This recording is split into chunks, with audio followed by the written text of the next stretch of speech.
Jumpa lagi di kisah yang memberikan inspirasi. Tema kita kali ini berjudul Nabi Musa dan Eksodus, pelarian besar dari Mesir. Kisah ini terjadi pada abad ke-13 sebelum Masehi. Malam itu, angin bertiup dingin di kota-kota Mesir.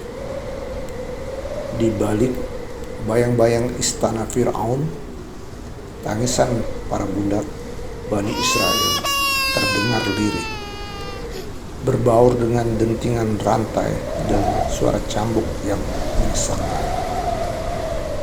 Bertahun-tahun mereka bekerja di bawah kejamnya kekuasaan Firaun, membangun monumen-monumen raksasa, membawa beban berat di bawah terik matahari, dan hidup dalam ketakutan yang tak berujung.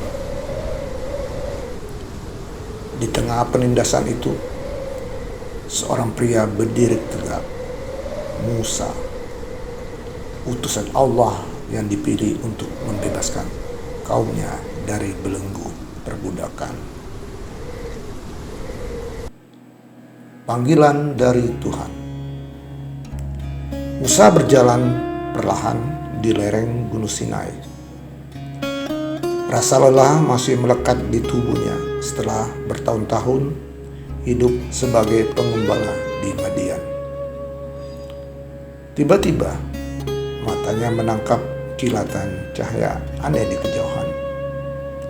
Di puncak bukit berbatu, semak belukar terbakar tampak dilalap api. Musa, suara gaib itu bergema dalam jiwanya. Dengan hati berdebar, ia mendekati sumber suara. Aku adalah Tuhanmu. Tanggalkanlah sandalmu, karena engkau berdiri di tanah yang suci. Suara itu terdengar kembali, begitu dalam dan menggetarkan. Musa menunduk, tangannya gemetar. Aku telah mendengar jeritan Bani Israel. Pergilah ke Mesir, temui Firaun, dan katakan kepadanya, lepaskan umatku dari perbudakan. Tetapi Tuhan, Musa ragu, aku bukanlah orang yang pandai berbicara. Bagaimana mungkin Firaun mendengarkan aku? Aku akan bersamamu dan aku akan menguatkan lidahmu. Jika kau takut, bawalah saudaramu Harun untuk berbicara atas namamu. Musa menarik napas dalam. Hatinya masih dipenuhi ketakutan, tetapi ia tahu bahwa ini adalah takdirnya. Menghadap Firaun. Istana Firaun berdiri megah dengan pilar-pilar emas yang menjulang tinggi. Musa dan Harun melangkah masuk, menatap langsung ke mata penguasa yang dianggap sebagai dewa hidup oleh rakyatnya.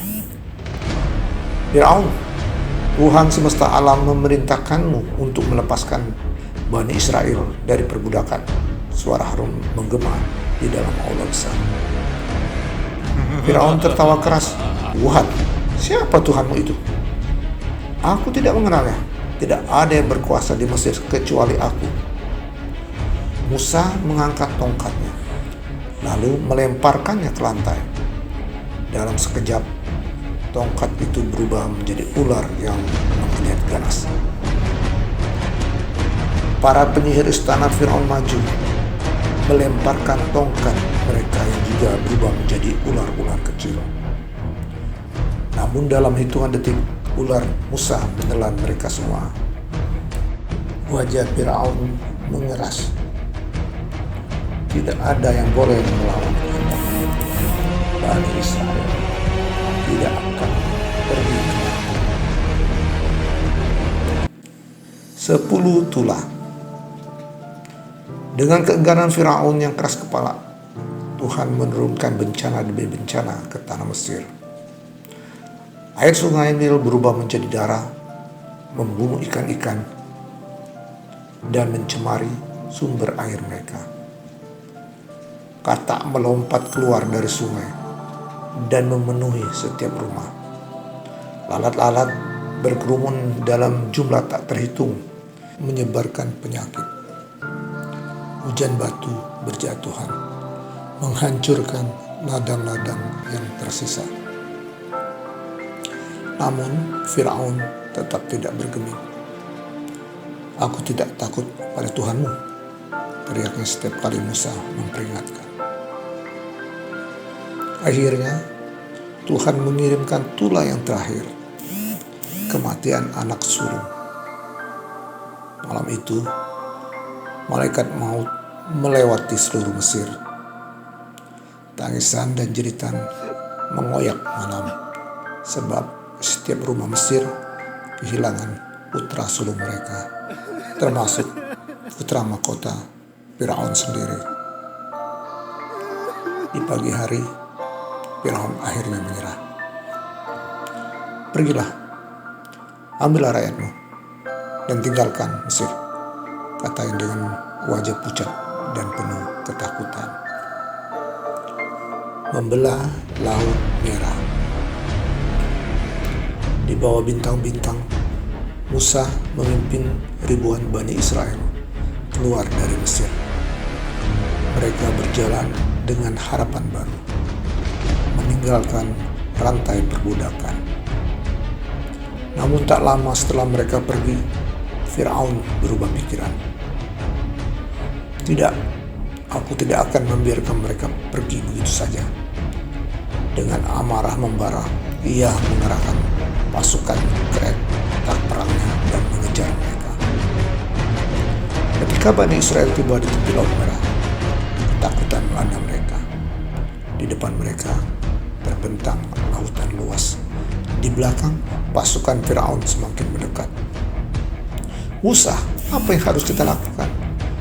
Kita akan mati di sini," seru mereka panik. Musa menatap langit. "Tuhan tidak akan meninggalkan kita, percayalah." Ia mengangkat tongkatnya tinggi-tinggi. Seketika angin kencang bertiup dan air laut terbelah menjadi dua dinding raksasa.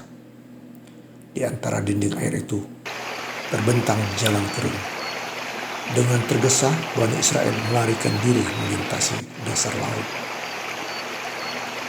Ketika Firaun dan pasukannya mencoba mengejar, Musa sekali lagi mengangkat tongkatnya. Dinding air yang terbelah runtuh menelan seluruh pasukan Mesir di dalam pusaka. Firaun dan tentaranya lenyap di dalam gelombang yang dahsyat. Kebebasan dan harapan baru. Di seberang pantai, Bani Israel bersujud dalam syukur.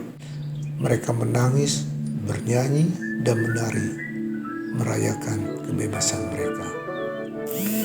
Musa berdiri di atas bukit, memandang mereka. Perjalanan masih panjang. Di hadapan mereka terbentang padang pasir yang luas. Dan ujian masih akan datang. Tapi untuk pertama kalinya dalam hidup mereka, mereka bebas.